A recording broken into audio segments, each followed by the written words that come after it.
அனைவருக்கும் வணக்கம்.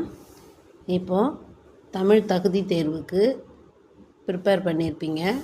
அதில் நம்ம ஒரு ரிவிஷன் தான் பார்க்க போகிறோம். 10th புக்கில் பார்த்திங்கன்னா புயலிலே ஒரு தோணி அப்படின்னு ஒரு துணைப்பாடம் இருக்குது. அதில் சில கொஸ்டின்ஸ் எல்லாம் கேட்குறதுக்கு வாய்ப்பு இருக்குது. அது என்னென்னு பார்க்கலாம் பாருங்கள்.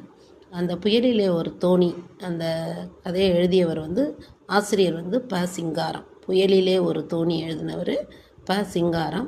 அவருடைய காலம் 1920 1997. அதுக்கப்புறம் புலம்பெயர்ந்த தமிழர்கள் பற்றிய முதல் புதினம் இந்த புயலிலே ஒரு தோணி. புயலிலே ஒரு தோணி புலம்பெயர்ந்த தமிழர்கள் பற்றிய முதல் புதினம், அதை ஞாபகம் வச்சுங்க. புயலிலே ஒரு தோணி புலம்பெயர்ந்த தமிழர்கள் பற்றிய முதல் புதினம். புயலிலே ஒரு தோணி புலம்பெயர்ந்த தமிழர்கள் பற்றிய முதல் புதினம் ஞாபகம் வச்சுங்க.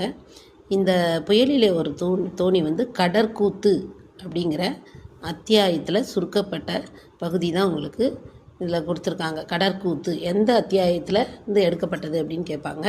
கடற்கூத்து அப்படிங்கிற அத்தியாயத்திலேருந்து எடுக்கப்பட்டது.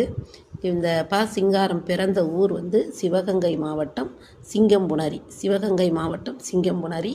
சிங்காரம் 3 சி ஞாபகம் வச்சுங்க. சிங்காரம் சிவகங்கை மாவட்டம் சிங்கம்புணரி. சிசிசி ஞாபகம் வச்சுங்க. இவர் பிறந்த ஊர். அதுக்கப்புறம் மாணவர்களின் கல்வி வளர்ச்சிக்காக அவர் அந்த காலத்திலேயே 7.5 லட்சம் ரூபாய் அவர் நன்கொடையாக கொடுத்துருக்காரு. 7.5 லட்சம் ரூபாய் மாணவர்களின் கல்வி வளர்ச்சிக்காக கொடுத்துருக்காரு. அதுக்கப்புறம் இந்த பாடத்தில் கடைசியில் ஒரு செய்தி சொல்லியிருக்காங்க பாருங்கள். சிலப்பதிகாரத்தில் குறிப்பிடக்கூடிய ஊர் எதுன்னு கேட்டிருக்காங்க.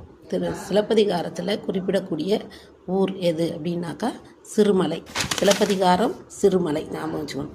சிலப்பதிகாரம் சிறுமலை. அது திண்டுக்கல் மாவட்டத்தில் இருக்குது. இது ஒரு ஒன்வேர்டில் வர்றதுக்கு வாய்ப்பு இருக்குது. சிலப்பதிகாரத்தில் குறிப்பிடப்படும் ஊர் எது? சிறுமலை.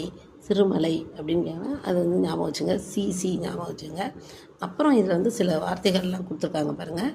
அதுக்கு நம்ம தமிழ்ச்சொல் தொங்கான் அப்படின்னு ஒரு வார்த்தை இருக்குது. தொங்கான் அப்படின்னா கப்பல். தொங்கான்னா கப்பல்.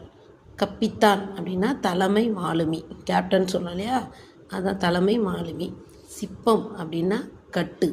பவ்வம் கடல். பறவை மீன் அப்படின்னா பறக்கும் மீன். அவுளியா மீன் கடற்பசு. பவ்வநீர் கடல் நீர். பிளவான் இந்தோனேஷியாவில் உள்ள ஒரு இடம். இந்த பாடத்தில் இதெல்லாம் முக்கியமாக படித்து வச்சுங்க. இது ஒரு ரிவிஷன் தான், பார்த்து வச்சுங்க. நன்றி.